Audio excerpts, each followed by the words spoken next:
चलो अब स्टार्ट कर रहे हैं unit number stipulation as to time. ये वाला पोर्शन सिर्फ समझने के लिए है, इसको रटने की कोई जरूरत।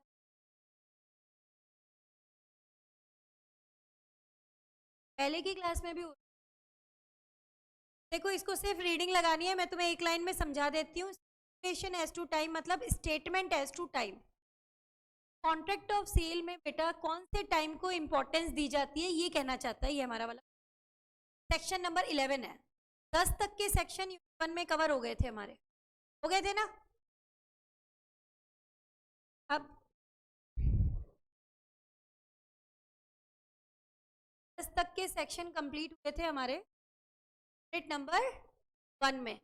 11 से लेकर के सेक्शन यहाँ पे कवर हुए। स्टिपुलेशन एज टू टाइम मतलब कॉन्ट्रैक्ट ऑफ सेल में पेमेंट का टाइम इंपॉर्टेंट नहीं है। कौन सा टाइम इंपॉर्टेंट है? डिलीवरी का। उसकी डिलीवरी टाइम पे होनी चाहिए, पेमेंट आगे पीछे चलता है। क्या लिखा हुआ है? In a contract of sale time of payment is not essence, not important. Which time is important? Time of delivery, not the time of payment. Time कौन सा इंपॉर्टेंट है कौन सा नहीं है, वैसे तो क्या देखना पड़ेगा? कॉन्ट्रैक्ट में क्या लिखा है। कॉन्ट्रैक्ट में क्या लिखा है? कॉन्ट्रैक्ट में कुछ नहीं लिखा तो आप किस टाइम को इंपॉर्टेंट मानोगे? डिलीवरी के टाइम। ठीक है, कोई क्वेश्चन इस पे नहीं लगता बनता है। सेक्शन है छोटा सा, सेक्शन नंबर यहाँ डील किया गया। अब जो इसका पार्ट है ना यूनिट का, अब इसमें सारे इंपॉर्टेंट ही पार्ट्स आएंगे, सारी इंपॉर्टेंट चीजें के अंदर। अब condition and warranty important mark कर दो, वेरी इंपॉर्टेंट। डिफरेंस आया हुआ है मेन एग्जाम में। कंडीशन एंड वारंटी के बीच में डिफरेंस। कंडीशन का सेक्शन है 12(2), वारंटी का 12(2) में हमें बताया कंडीशन के बारे में, 12(3) में बताएगा वारंटी के। थोड़ा सा पेशेंस रखना, मैं समझा दूं पूरा टॉपिक, आपके सारे डाउट ऑटोमेटिक। पहला चीज क्या बोलती है? स्टिपुलेशन का मतलब है स्टेटमेंट। जब गुड्स को बेचा जाता है या खरीदा जाता है उस समय सेलर या बायर कुछ स्टेटमेंट्स बोलते हैं आपस में, वो बोला जाता है स्टिपुलेशन। कह रहे हैं यहाँ तक? नेक्स्ट क्या बोला? अगर वो स्टेटमेंट कॉन्ट्रैक्ट के मेन पर्पस के लिए इसेंशियल है, उनके बिना काम ही नहीं चलेगा तो उसे लेंगे। और अगर वो सेकेंडरी है, कोलेट्रल है, उनके बिना भी काम चलता है तो किस में लेंगे? वारंटी। इसेंशियल हो तो कंडीशन, कोलेट्रल हो तो वारंटी। ठीक है। सेकेंड शर्त यानी कि कंडीशन इतनी ज्यादा इंपॉर्टेंट होती है कि अगर ये पूरी ना हो, अगर कंडीशन पूरी ना हो तो अग्रीड पार्टी चाहे तो कॉन्ट्रैक्ट को कैंसिल कर सकती है और चाहे तो डैमेजेस के लिए फाइल कर सकती है। कंडीशन इतनी इंपॉर्टेंट होती है कि अगर आपने कंडीशन करी तो दूसरी पार्टी कॉन्ट्रैक्ट को भी कैंसिल कर सकती है, डैमेजेस भी ले सकती है या फिर। लेकिन अगर वारंटी ब्रीच हुई तो अग्रीड पार्टी के पास एक ही ऑप्शन है, वो क्या ले सकती है? Damages, but can not cancel the contract. Secondary है ना, कॉन्ट्रैक्ट को कैंसिल करने का राइट आपको वो सिर्फ कहाँ मिलेगा? Breach of condition. तो वारंटी में क्या मिलेंगे? सिर्फ डैमेजेस। सैंपल से अभी समझाऊंगी, एक बार पॉइंट वाइज देखो। आगे क्या दिया? Breach of condition breach of warranty में बदला जा सकता है। ब्रीच ऑफ कंडीशन को ब्रीच ऑफ वारंटी में बदला जा सकता है, लेकिन ब्रीच ऑफ वारंटी को ब्रीच ऑफ कंडीशन में कन्वर्ट नहीं कर सकते। कैसे समझते हैं? अगर कंडीशन ब्रीच हुई तो बेटा दो रेमेडी है, I can rescind the contract और I can ask for the damages. Warranty breach हुई तो मेरे पास एक ही रेमेडी है, कौन सी? डैमेजेस। अगर मैं किसी भी तरीके से यहां से कॉन्ट्रैक्ट के ऑप्शन को हटा दूं, क्या बचेंगे? डैमेजेस ही तो। डैमेजेस तो अभी मिलते बराबर हो जाएगी। मैं ब्रीच ऑफ कंडीशन वारंटी के बराबर कर सकती। पहला स्टेटमेंट है breach of condition of, but breach of warranty को ब्रीच इन द कॉन्ट्रैक्ट का ऑप्शन क्या? तो breach of warranty can never, सही चीज। Conversion of statement. अब आया सेक्शन 12(2), जहाँ तक आना है, अगर सेक्शन नंबर तो चाहे साथ में ही लिख, वारंटी है। एग्जाम्पल समझते हैं। से बोला, कार डीलर के पास गया और कार चाहिए, अपने प्रोडक्ट्स हैं उसका प्रमोशन कर सकूं। सेलर ने एक कार दे दी, बोला दिस कार इज फिट। अब क्या हुआ यहाँ पर देखो, कार जो थी वो आपकी मारुति कार थी, लायक नहीं थी। जो तो पहले ही कहा माई प्रोडक्ट, अब प्रमोशन अलग अलग जगह जाना ही पड़ता, आपकी गाड़ी इस लायक ही नहीं। इन द कॉन्ट्रैक्ट आज फॉर डैमेज और बोल कर सकते हैं। तो वारंटी का एग्जांपल लेते हैं। ए ने बी कार बेची, साथ में क्या कहा, आपको वारंटी देता हूँ, पार्ट इस कार का खराब निकला, क्या कराऊंगा, इसको रिपेयर कराऊंगा, और अगर रिपेयर नहीं होता तो क्या कर दूंगा, इस पार्ट को रिप्लेस कर दूंगा। थोड़े दिन बाद में कार का हॉर्न काम करना बंद, क्या इसके लिए कार वापस कर नहीं कर सकते। वो क्या करेगा, सेलर ज्यादा से ज्यादा रिपेयर करा देगा हॉर्न को, क्या करेगा उसे, हॉर्न कार वापस, सही चीज की अब रीच हुई। कह रहे क्या, यहाँ तक समझ आया क्या, बताओ डिफरेंस दोनों में, दोबारा रिवाइज करो। 12 2 12 3 12 2 क्या, essential purpose, collateral to main purpose, warranty. अगर condition contract ask for damages और बोथ, या सिंगल रेमेडी ओनली डैमेजेस, सब कंडीशन वारंटी का एग्जाम्पल बता दिया, यहाँ तक क्लियर। पोर्शन एक बार आईसीआई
चलो स्टार्ट करें फिर आगे। हाँ चलो एक बार देखते हैं आगे। स्टिपुलेशन एज टू टाइम में तो बस इतना कर लेना, time of delivery is important not the time of payment. बाकी कौन सा टाइम इंपॉर्टेंट है कैसे पता चलेगा? According to the terms of the contract. तो इसमें तो सिर्फ रीडिंग लगा लेना ये चीज। मैं सीधे क्या कराऊंगी, कंडीशन एंड वारंटी। और उसमें भी हमने पहले क्या लिया है, ये चार्ट एक बार चेक कर लो मैम ने जो पढ़ाया है वैसा है या नहीं है। तो ये चार्ट इंपॉर्टेंट है भाई। अगर इसेंशियल है तो कंडीशन, कोलैटरल है तो warranty, repudiate the contract, ask for damages और बोथ, तो क्या है तुम्हारा कंडीशन। और यहाँ क्या मिलेंगे, only damages. Conversion of stipulation में ब्रीच ऑफ कंडीशन में be treated as breach of warranty. दूसरी तरफ breach of warranty can not be treated as breach of condition. यही पढ़ा था। तो ये तो बहुत अच्छे से करके जाना। उसके अलावा तुम देखो यहाँ से मैटर स्टार्ट हो गया, ये इंट्रोडक्शन वाले पार्ट से, ठीक है। मैंने कहा 12(2) सेक्शन में हमें बताया, तो ये देखो यहाँ से शुरू हुआ condition and warranty, section number 12। Stipulation in contract of sale with reference to goods can be either condition और वारंटी। अगर इसेंशियल है तो कंडीशन। ब्रीच पे क्या मिलेगी, इतनी रेमेडी तक मिल जाती है कि आप उसे कैंसिल भी कर सकते हो, ठीक है। एग्जाम्पल जो है यहाँ पर देखो क्या दिया हुआ है। We want to purchase a car from Q which can have a mileage of 20 km per liter. Q pointing at a particular vehicle says this car will suit you. Later on P ने ये car खरीद ली और finds that it only gives a mileage of 15 km per liter. It is a breach of condition. क्यों? क्योंकि इसने पहले ही बोल दिया था ऐसी कार चाहिए जो इतनी माइलेज देती हो, ठीक है। क्या कर सकता है, he can cancel the contract, ask for damages और both। ये था हमारा essential to main purpose of contract. तो मैंने एग्जांपल दिया था वो भी अभी आगे आएगा। वारंटी में देखो क्या दिया है, stipulation collateral to main purpose of contract, क्या मिलेंगे, सिर्फ डैमेजेस मिलते हैं। You can not cancel the contract, you can ask only for damages. ये क्वेश्चन पढ़ो, टूरिस्ट पर्पस के लिए कार चाहिए for promotion of my product, Maruti पकड़ा दी, unfit for the tourist purpose, ठीक है। कंडीशन ब्रीच हो गई कि नहीं हो गई, बताओ क्या कर सकते हो, rescind the contract, ask for damages और बोथ। तो मैंने यही एग्जांपल आपको दिया था कंडीशन में, Ram is entitled to reject the car and have the refund of the price. अब दूसरा इसमें एग्जांपल देगा ये वारंटी का एग्जांपल देखो, वारंटी वाला मैंने यही दिया था ना आपको। कार थी guaranteed against any manufacturing defect for a period of 1 year. एक वारंटी दी गई थी कि कोई पार्ट डिफेक्टिव निकला तो उसको क्या करेंगे, रिपेयर करा देंगे, और रिपेयर नहीं हो सकता तो रिप्लेस कर देंगे। कुछ दिन बाद में हॉर्न काम करना बंद कर देता है। आप इसके लिए कॉन्ट्रैक्ट को कैंसिल नहीं कर सकते, you can ask only for damages. Clear है क्या, बताओ मुझे। अब आगे इसके अंदर क्या आया, देखो डिफरेंस का चार्ट, ये तुमने पढ़ लिया। बेसिकली क्या करना है, इस चार्ट के अंदर अगर मैं सेक्शन नंबर डाल दूं और एग्जाम्पल डाल दूं तो पूरा टॉपिक कवर हो गया कि नहीं हो गया, ये बताओ। मैंने बाकी की सिर्फ रीडिंग ही तो लगवाई है तुम्हें, है ना। तो आप यही काम करना, एक तो ये पढ़ लेना चार्ट, साथ में क्या कर लेना, एग्जाम्पल जो दोनों कराए ना, एक तो हॉर्न वाला और एक वो टूरिस्ट पर्पस वाला कार वाला, उसकी रीडिंग लगा लेना, हो जाएगा इतना। तो हमने एक टॉपिक कवर कर लिया, कौन सा, कंडीशन एंड वारंटी। अब नेक्स्ट क्या आ रहा है बेटा हमारा, ब्रीच ऑफ कंडीशन कब ब्रीच ऑफ वारंटी के बराबर मानी जाएगी। अब देखो सेक्शन नंबर 13 मेन एग्जाम में आया हुआ क्वेश्चन है। यूनिट छोटी सी है, यूनिट नंबर 2 छोटी है, लेकिन one of the most important unit है। हर टॉपिक पे क्वेश्चन है। अगेन थ्योरेटिकल क्वेश्चन, पहला थ्योरेटिकल बता दिया ना आपको डिफरेंस, और दूसरा थ्योरेटिकल क्या है, कब ब्रीच ऑफ कंडीशन को ब्रीच ऑफ वारंटी के बराबर माना जाएगा। सेक्शन नंबर 13 बहुत इजी लैंग्वेज में एक्सप्लेन करती हूँ। कंडीशन ब्रीच तो बेटा 2 remedy, you can repudiate the contract, you can ask for damages और बोथ, याद आ रहा है। वारंटी ब्रीच तो सिंगल रेमेडी, कौन सी, डैमेजेस, है ना। अगर मुझे किसी भी तरीके से क्या करना है, रिसिंड द कॉन्ट्रैक्ट के ऑप्शन को हटाना है तो बचेंगे डैमेजेस। डैमेजेस यहाँ भी मिलते हैं, दोनों हो जाएंगे बराबर। मुझे यही काम करना है इस हेडिंग में। ब्रीच ऑफ कंडीशन को ब्रीच ऑफ वारंटी के बराबर करना है। कान को इधर से पकड़ो, कान को उधर से पकड़ो, मैं काम एक ही करूंगी, रिसिंड द कॉन्ट्रैक्ट के ऑप्शन को हटाऊंगी ताकि क्या बचे, सिर्फ डैमेजेस। और डैमेजेस यहां भी मिलते हैं, दोनों क्या हो जाएंगे, बराबर। ठीक है, पहला पॉइंट देखो, पहला कहता है वेवर। वेव का मतलब होता है सैक्रिफाइस। वेव का मतलब होता है सैक्रिफाइस। देखो ये कलर्ड दुनिया सिर्फ यहाँ देखने की है, ये याद रखना। एशियन पेंट, नैरो लेग अभी आपकी जिंदगी में नहीं आए, मतलब आपकी जिंदगी अभी क्या है, ब्लैक एंड व्हाइट है। आपको सिर्फ ब्लैक कलर का पेन यूज करना है, इंटेंशन समझ लो मेरा। कलर्ड पेन अलाउड नहीं है तुम्हारे आईसीआई में, ठीक है, तो याद रखना वहां पे कलर्ड पेन यूज मत करना। प्लस शॉर्ट फॉर्म एब्रीवेशन, जैसे मैम लिख देती ना कई बार, आपकी भी इच्छा हो जाए हम भी कर ले कि विद लिखना है, विच लिखना है, तो सी के नीचे स्टार लगा दिया, ठीक है। इंडियन कॉन्ट्रैक्ट एक्ट को भी आईसीए लिख के आ गए, ठीक है, नहीं चलेगा। मेन एग्जाम में तो फुल फॉर्म ही चलेंगी, वहां एब्रीवेशन मत डालना। मेरी आदत है कैसे अकॉर्डिंग लिखना है तो मैं ऐसे लिख के छोड़ देती हूँ, आप यूज मत करना, नोट्स में कई जगह आपको मिल सकता है, ठीक है, तो ऐसा काम मत करना। आ जाओ, पहला पॉइंट क्या कहता है, सैक्रिफाइस। मेरे पास दो ऑप्शन बेटा, I can rescind the contract, ask for damages. मैंने क्या किया, रिसिंड द कॉन्ट्रैक्ट के ऑप्शन को सैक्रिफाइस कर दिया, बचा क्या, डैमेजेस। वो तो वहां भी मिलते हैं कि नहीं मिलते, वारंटी में, दोनों बराबर कर दिए कि नहीं कर दिए बताओ, तो वही किया। बायर ने वेव कर दिया परफॉर्मेंस ऑफ कंडीशन। एक बायर अपने बेनिफिट के लिए कभी भी कोई स्टिपुलेशन चाहे तो वेव कर सकता है, सैक्रिफाइस कर सकता है। मैंने रिसिंड द कॉन्ट्रैक्ट के ऑप्शन को सैक्रिफाइस कर दिया, क्या बचे, डैमेजेस, दोनों बराबर हो गए ना, by waiver. By waiver, waive मतलब सैक्रिफाइस। दूसरा मैंने कहा ना, कान को इधर से पकड़ो या उधर से पकड़ो, हटाना किसको है, रिसिंड द कॉन्ट्रैक्ट को हटाना है। अगेन सुनो, दो remedy, rescind the contract, ask for damages. यहाँ पे सिंगल रेमेडी क्या, डैमेजेस। इस बार मैंने डैमेजेस के ऑप्शन को चुना, इलेक्ट। बायर ने इलेक्ट किया कि वो क्या लेगा, डैमेजेस। तो डैमेजेस तो वहां भी मिलते हैं, दोनों बराबर हो गए कि नहीं हो गए बताओ मुझे, हो गए ना। बोलो मैम डिफरेंस क्या है, कुछ नहीं है, दोनों बराबर है।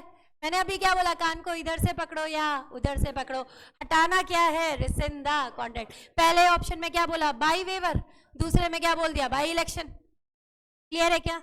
अच्छा देखो एक एग्जाम्पल लेते हैं, अपनी आईसीआई में आएगा वैसे। बैग्स ऑफ व्हीट खरीदने की, बैग्स ऑफ शुगर खरीदने की बात हुई, और फर्स्ट क्वालिटी शुगर खरीद रहे थे जिसकी रेट चल रही थी 625 रुपीज के अकॉर्डिंग, ठीक है। और सेकेंड क्वालिटी शुगर डिलीवर कर दी गई जिसकी उस पर्टिकुलर क्वांटिटी की रेट क्या चल रही थी, 600 रुपये, ठीक है। अब यहां पर हुआ क्या, गलती से डिलीवर हो गई सेकेंड क्वालिटी शुगर, कॉन्ट्रैक्ट में बात हुई थी फर्स्ट क्वालिटी शुगर की, डिलीवर क्या कर दी गई, सेकेंड क्वालिटी शुगर। अब चाहे तो ये कैंसिल कर सकता था, पर ये कैंसिल नहीं कर रहा, ये क्या कहता है, कोई बात नहीं मैं तो सेकेंड क्वालिटी रख लेता हूँ, ज्यादा अंतर थोड़ी ना है, रख लेता हूँ, ठीक है, मुझे तो 25 रुपीज के हिसाब से डैमेजेस दे दो। He has elected to treat breach of condition as breach of warranty. वो कॉन्ट्रैक्ट को कैंसिल नहीं कर रहा, वो क्या कह रहा है, मुझे तो डैमेजेस दे दो। दोनों बराबर हो गए कि नहीं हो गए बताओ। वेव मतलब सैक्रिफाइस। मेरे पास दो थे, एक पार्टी के पास राइट होता है कि वो चाहे तो अपने किसी अधिकार का त्याग कर सकता है, पहले में तो मैंने त्याग किया, महान बने। दूसरे में क्या है, मैंने चुना, मेरा राइट था, कहने का तरीका अलग है, बात वही है। तीसरा सुनो, कॉन्ट्रैक्ट इज नॉन सेपरेबल, मतलब उसको इंडिविजिबल है, आप अलग अलग नहीं कर सकते, can not separate it. Separable मतलब क्या होता है, सेपरेट, है ना। तो contract is non separable and buyer has accepted the whole of the goods और पार्ट ऑफ देम। कैसे, आप बाजार से एक शर्ट लेंथ खरीद के लाए, शर्ट लेंथ आप खरीद के लाए और आपने उसको यूज कर लिया, यूज करने के बाद में आपको पता चला कि उसमें कोई अगरबत्ती का निशान लगा हुआ है, छोटा सा डिफेक्ट है, आप लेके पहुंच गए किसके पास, सेलर के पास। वापस लेगा क्या, सेलर क्या कहेगा आपसे कि भाई अगर आपने यूज नहीं किया होता तो ये चीज तो कंपनी में रिटर्न हो जाती, पर तुमने तो यूज कर लिया, अब ये जाएगी किसमें, कट पीस में जाएगी। ज्यादा से ज्यादा तुम हमारे पुराने कस्टमर हो, आपको क्या दे सकते हैं, डैमेजेस। तो डैमेजेस तो ब्रीच ऑफ वारंटी में भी मिलते हैं, बराबर हो गए कि नहीं। तो कॉन्ट्रैक्ट कैसा, non severable and buyer has accepted the goods, use कर लिया उसने, accepted the part of the goods और होल ऑफ द गुड्स, या तो सारे यूज कर लिए या उसका कुछ हिस्सा यूज कर लिया, और कॉन्ट्रैक्ट सेवरेबल है नहीं। जैसे मेरे एग्जाम्पल में बात करूं, मैंने शर्ट लेंथ की बात की, मार्केट में एक पर्टिकुलर शर्ट लेंथ बिकती है, अगर कपड़ा उससे कम हुआ तो कट पीस में ही जाएगा, कॉन्ट्रैक्ट सेवरेबल नहीं है। ऐसा नहीं कि उसको छोटा करके एक बच्चे के लिए बना दे, बोले शर्ट के लिए बेच देते हैं, ऐसे मार्केट में उसे कोई खरीदता ही नहीं है। क्लियर है कि नहीं बताओ। लास्ट पॉइंट क्या कहता है, फुलफिलमेंट ऑफ कंडीशन और वारंटी एक्सक्यूज्ड बाय लॉ। कई बार लॉ कह देता है कि इस केस में आप कॉन्ट्रैक्ट को कैंसिल नहीं कर सकते, you can ask only for damages. ऐसे कॉन्ट्रैक्ट एक्ट में आपने 2 केसेस पढ़े हैं, याद कराती हूँ देखो। फ्रॉड, मिसरिप्रेजेंटेशन, कॉन्ट्रैक्ट वॉइडेबल होता है, ठीक है, लेकिन अगर अग्रीड पार्टी के पास सच्चाई जानने का तरीका था, worked with negligence, can not repudiate the contract, can ask only for damages, excused by law. Time essential है, कॉन्ट्रैक्ट टाइम पे पूरा नहीं किया, वॉइडेबल था, you can either rescind the contract, ask for damages और बोथ। यही होता है ना, वॉइडेबल में यही तो होता है, कैंसिल कर सकते हो, डैमेजेस ले सकते हो, या फिर दोनों, यही होता है। अगर टाइम इसेंशियल है, कॉन्ट्रैक्ट टाइम पे पूरा नहीं हुआ, तो हम क्या बोलते हैं कि कॉन्ट्रैक्ट वॉइडेबल होता है। आपके पास दोनों ऑप्शन होते हैं, ठीक है।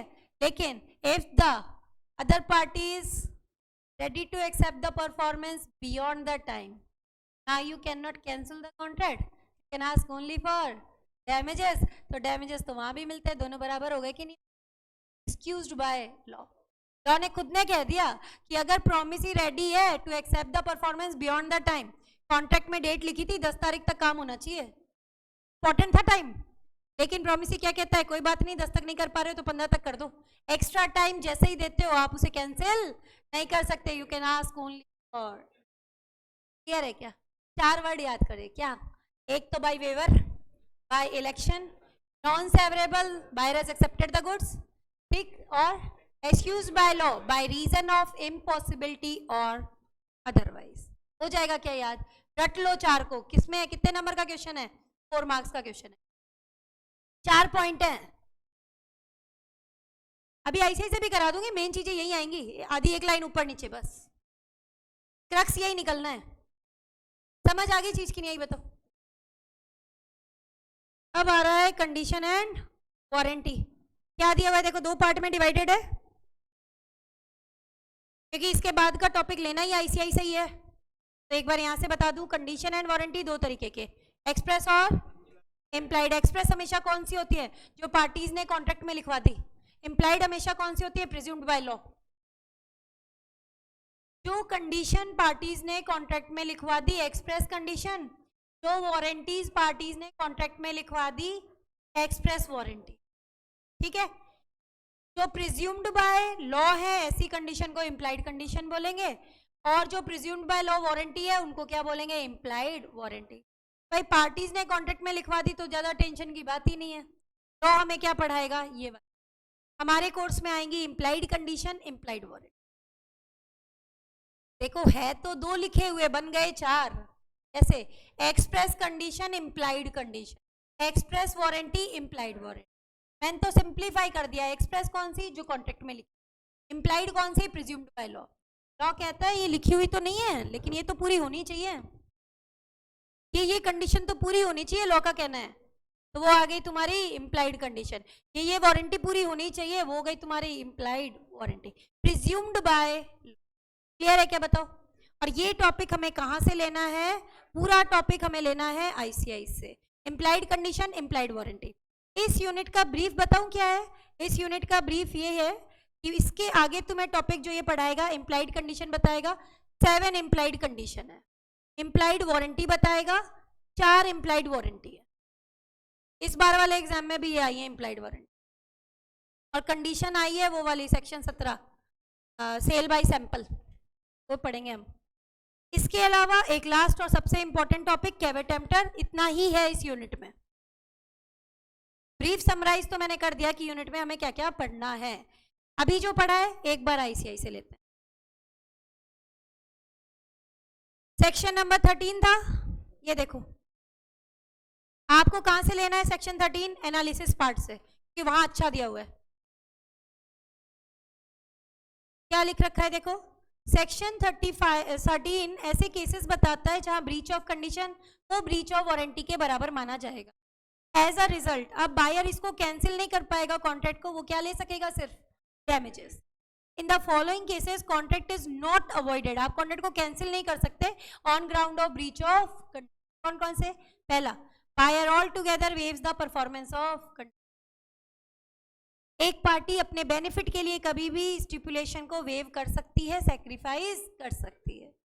दूसरा, बायर ने इलेक्ट किया कि वो ट्रीट करेगा ब्रीच ऑफ कंडीशन को एज ब्रीच ऑफ वारंटी। वो सोच रहा है कि भाई मैं तो कैंसिल नहीं करूंगा, मैं क्या लूंगा, सिर्फ डैमेजेस। कैसे? एग्जाम्पल पढ़ो, वही है या नहीं है? 10 बैग्स कहता है सेकेंड क्वालिटी रख लेता हूं,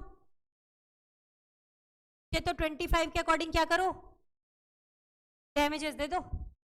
ही elected to treat breach of condition as breach of warranty. क्या रहे क्या बेटा? तीसरा देखो, कॉन्ट्रैक्ट कैसा, नॉन सेवरेबल।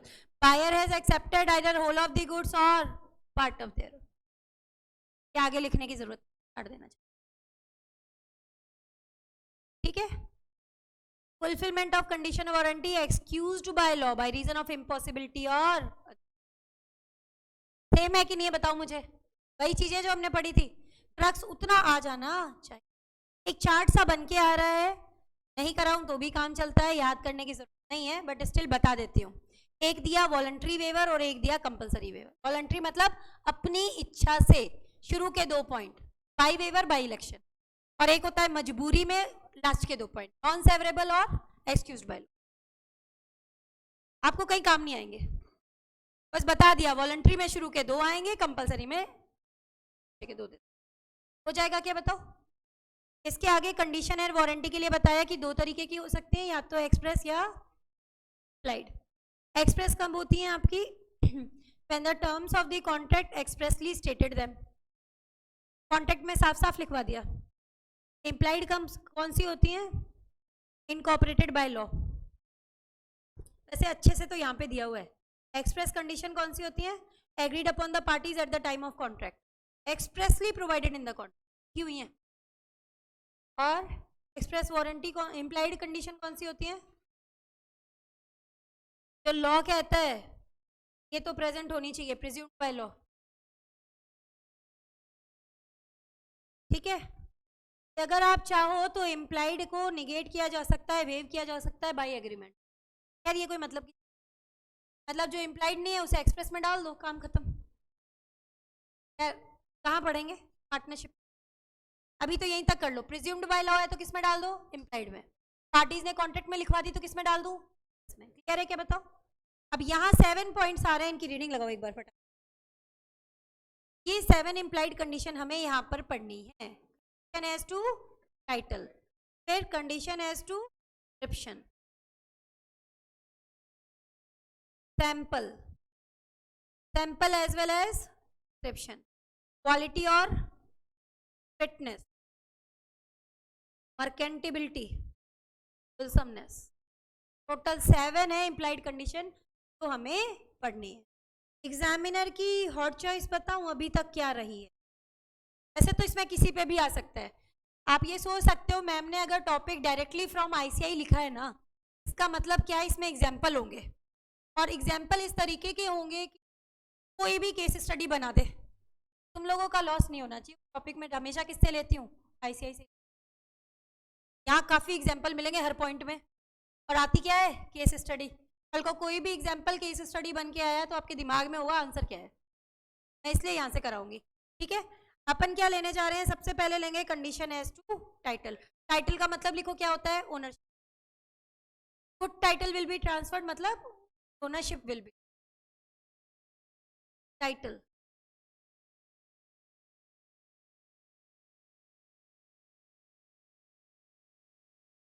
एज टू टाइटल क्या कहती है हमारी condition? Condition as to title हमारी ये कहती है कि भाई सेलर जो गुड्स बेच रहा है ना, he should have the right to sell the goods. Sale के केस में तो इमीडिएटली, और एग्रीमेंट टू सेल के केस में when it is going to convert into, उसके पास क्या होना चाहिए? Right to sell the goods, right to sell the goods. Sale के केस में तो तुरंत होना चाहिए, और एग्रीमेंट टू सेल के केस में he should have right to sell the goods at the time when the property, good seller बेच रहा है, उनको बेचने का राइट सेलर के, ये कहती है हमारी पहली condition, condition as to the can sell the good, कह सकती हूँ क्या? यही तो कहने की कोशिश चल रही है, सेलर के पास गुड्स को बेचने का राइट होना चाहिए, सेल में तो तुरंत, और एग्रीमेंट सेल में सेल होना चाहिए, नहीं होना चाहिए? अच्छा, एक लाइन लिखो जो प्रैक्टिकल क्वेश्चन में तुम्हारी हेल्प करेगी, नोट डाल के एक लाइन लिख लो। अभी तक इस पे केस स्टडी आई नहीं है, फर्स्ट पॉइंट पे डाल सकते हैं, लिख लो, if the goodwill, patent, copyright और trademark, if the goodwill, patent, copyright and trademark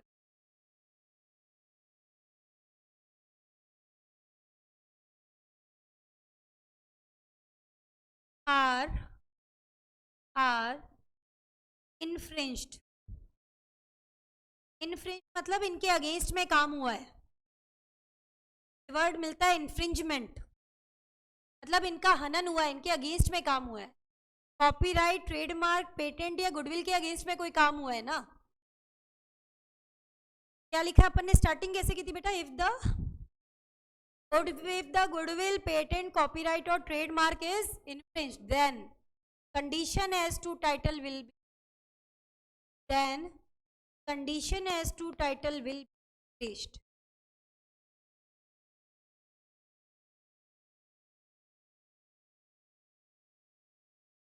Condition as to title will be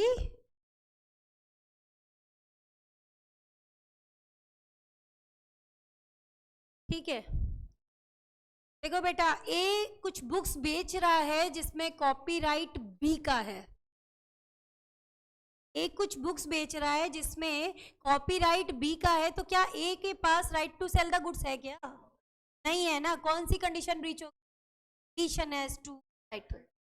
ए कुछ गुड्स बेच रहा है जिसमें किसी दूसरे का ट्रेडमार्क है, क्या उसके पास राइट टू सेल है? नहीं है। कौन सी कंडीशन ब्रीच हो? आई होप समझ में आ गया। Seller should have right to sell the goods, sale में इमीडिएटली, एग्रीमेंट टू सेल में, when it is going to convert into sale, the property is to pass. Example number 5 कर लो। ए ने B को कुछ टिन्स बेची है कंडेंस्ड मिल्क की, जिन पे क्या लिखा हुआ है? CDF ब्रांड, और ये पता लगता है कि it is infringement of an company trademark, यानी एन कंपनी के ट्रेडमार्क के अगेंस्ट में गुड्स बेचे हैं। बेच तो ए रहा है लेकिन ये किसी दूसरी कंपनी का ट्रेडमार्क है। Breach of implied condition as to title हो गई कि नहीं हो गई? Can rescind the contract, ask for damages और बोथ। कोई भी कंडीशन ब्रीच हो, रेमेडी सेम लिखाना। Can rescind the contract, repudiate the contract, ask for damages और। समझ आई चीज की? In such a case be entitled to reject the goods, take off the label, claim the damages. समझ आई बात कि नहीं आई? बताओ मुझे। आप तो सिंपल लिख लेना, he can repudiate the contract, ask for damages, और if the seller has no title, buyer has to make over the goods to the true. ये नहीं पड़ेगा क्योंकि रियल ओनर के पास क्या होता है बेटा? जस्ट इन डैम, होता है कि नहीं होता है? He can recover the goods even from a third party, तो किसी से भी लेके आ जाएगा गुड्स, इसके पास ओनरशिप है, राइट उसका है ना। रियल ओनर के पास क्या होती है? प्रोप्राइटरी रेमेडी, वो किसी से भी गुड्स रिकवर कर सकता है from any third party, ownership है। जैसे इन रैम, जैसे मैंने एग्जांपल दिया था, मेरा पर्स किसी ने छीन लिया, anyone in the world file सकती, right against the. I think ये पहला पॉइंट समझ आ गया क्या? बताओ। ठीक है, यहां तक अपन ने किया है, कल अपन इसको आगे कंटिन्यू, परसों अपनी ये यूनिट वाइंड अप हो, परसों वाइंड अप हो जाए। अभी तो हमें कंडीशन पढ़नी है, वारंटी पढ़नी है और कैवेट एम्प्टर पढ़नी है। क्या करना है? तुम टाइम से हो जाएगा, चिंता मत करो। सबसे ज्यादा टेंशन मुझे उस चीज की। जयंत सेक्शन 13 का थर्ड पॉइंट, गुड्स आपके सेवरेबल नहीं है and buyer has accepted the goods. जो आपको शर्ट लेंथ का एग्जांपल दिया था मैंने, गुड्स को सेपरेट नहीं कर सकते, कॉन्ट्रैक्ट इज इंडिविजिबल। आपने यूज कर लिया, उसके बाद में यूज की हुई चीज को कोई वापस नहीं लगता, और उसमें सिर्फ क्या मिलते हैं, डैमेजेस। डैमेजेस तो अपन को ब्रीच ऑफ वारंटी में भी मिलते हैं ना, दोनों बराबर हो जाएंगे। Any other query, anyone? Chapter कितने मार्क्स का है? अगर इस यूनिट 2 की बात करूं, कितनी बार इसमें से 6-6 नंबर के क्वेश्चन एज इट इज आ चुके हैं, हर बार आ जाते हैं करीब करीब अल्टरनेट अटेम्प्ट में। बहुत इंपॉर्टेंट है। आया है, घूम फिर के आया है, कभी थ्योरी आ जाता है, कभी प्रैक्टिकल आ जाता है। इस बार थ्योरी टाइप का दिया है तो आपके टाइम पे प्रैक्टिकल के चांसेस ज्यादा है। मतलब इसमें आता है, इस यूनिट में क्वेश्चंस आते हैं, ये मान के चलो 6 नंबर का क्वेश्चन मान लो, 6 मार्क्स। किसने कह दिया? ऐसा कुछ नहीं है, सिंपल। देख बेटा, जिसको आता है ना उसके लिए तो जी, और बाकी वरना दोषी देते, पेपर ही हार्ड आया था। कॉन्सेप्ट जिसके क्लियर है वो कर लेता है। एक एक क्वेश्चन इस बार जो आया है ना, या तो इनको डिट्टो मिला है या फिर कैसे मिला है, थोड़ा सा लैंग्वेज में चेंज है और कुछ नहीं। आप खुद पेपर उठा के देखोगे ना, आप क्वांटिटेट के क्वेश्चन कर सकते हो। क्वांटिटेट आप कंप्लीट कर चुके हो, और थ्योरी का पोर्शन भी इतना था कि बच्चा पास तो आराम से हो सकता, कोई दिक्कत ही नहीं थी। चलो फिर आज की क्लास वाइंड अप करते हैं।